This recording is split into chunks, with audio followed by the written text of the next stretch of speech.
ќе успее процесот, сомнеш кај секој од нас може да постои. Ние и овие 17 години сме се зафатиле за многу работи, не ни успеале многу проекти, иако постојано се зборува за реформа и демократија. Значи, тоа што најмногу се зборува, да знаете дека тоа недостасува. Сега, што е мојата заложба? Законот предвидува формирање на комисија во собранието. Јас сакам да се анимира јавноста на крајот на криштата. Сите да извршиме некаков притисок, да дојдеме до што е можно, некој состав на луѓе кои сметаме дека ќе може да одговори на вакви обврски, бидејќи таа комисија навистина ќе има тешка и одговорна задача.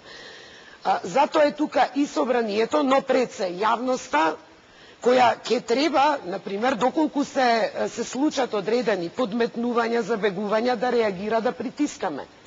Значи, јас имам едно прашање. Лустрацијата не може да очекуваме дека ќе биде идеален процес, но да изградиме, тоа е и поентата на овој закон, да се ослободиме од тие мрежи, да создадеме нормален, здрав демократски амбиент и да притискаме секогаш кога ќе имаме некакви кршења на човекови прави и забегување.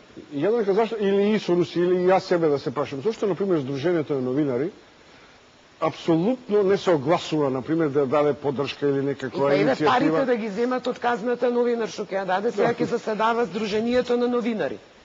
Па ова во една европска демократска држава би било смртната организација. Смрт за организацијата. А ние имаме... Не праша само заради тоа. Не велиш каде. Па еве председателот, мојот колега драг, нели Роберт Поповски, даде изјава денеска за време, сега они да видат, да заседаваат дали казната од Фокус што ќе ја плател на Црвенковски, па за да ја земат биле во тешка криза.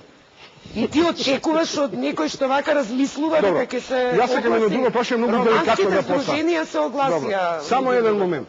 Ме молам, на крај, бидејќи сме ние сепак следиме некои современи конекции на развој на информатичкото општество и така натаму.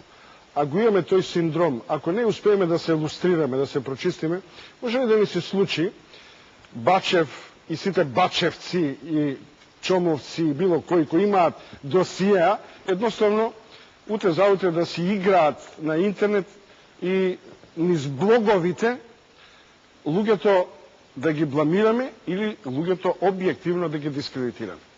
Пак ќе се навртам, значи ако не ја направиме вистинска лустрацијата и ја извадиме Македонија од тоа дно по 50 години и натаму така ќе седиме 6 луѓе, 20 од нас ќе видат кодоши, нема да ги знаеме. Затоа мора и тоа да се истера до крај, јавно да се кажат, ја да не кажам тежок збор, да се жигосат, да се обелоденат на јавноста, како што имаше, мислам дека во закон стои во службен весник, ќе одат тие објавувања. Значи да се истера со сите нишани, така кажем на народски, и да се расчисти со тоа. Јас дури во предизборието во јуни месец кога пишував, ја начнав оваа тема, јас сум среќен сега што нели таа доби официјална форма преку собранието, дури таму се залагам за пошироки задачи. Покрај лустрацијата да се развие тој таен центар кој со 15 години контролира се живо, без разлика дали е опозиција или во опозиција. ВМРО два пати беше на власт, некаде еве ја препишуваат главата на Клюсев дека била ВМРО-ска 91 и 98-2002. Ја тврдам дека ВМРО номинално беше на власт. Тој таен центар се живо контролираше во тој момент. Бидејќи Костов Петровски, дали е возможно власта